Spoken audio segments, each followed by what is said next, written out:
This is Greg Fowler for Online London, and I'm with United Way CEO Andrew Lockie. And I wonder if we could talk a little bit about a local newspaper article which describes the new funding model for local agencies, which apparently will be based on issues instead of populations, and how that's going to work. Well, it's going over very well. Our stakeholders in the community, including our donors, have been delighted to see that we're focusing on issues and want to understand how we can make an impact on the community. So we've been very excited by that. Now, the article in the newspaper may have had it appear as though this is something we were motivated to do based on something that's happening elsewhere. It's not the case.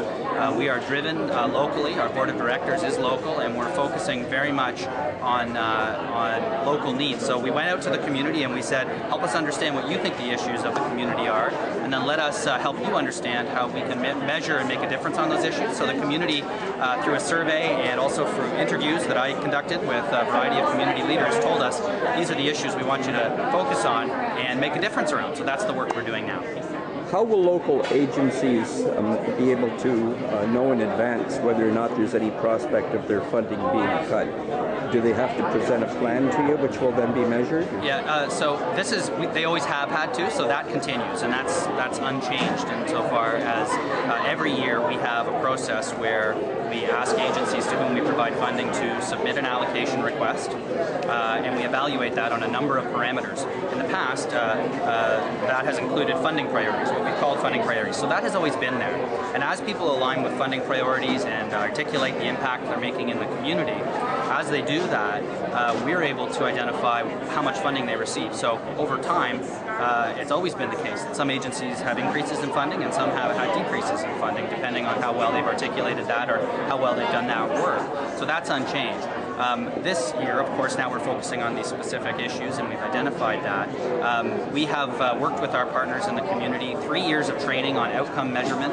I met personally with the executive directors of all of the agencies as we were developing our impact areas. So this is not a surprise. It ought not be a surprise. And I've spoken to a number of agencies about this process, and they're very excited too. They are terrific people who are highly motivated to make an impact in their community, and they see this as an opportunity for them to align in a different way. So persons in the community who might be concerned about particular local populations getting cut off their current funding, right.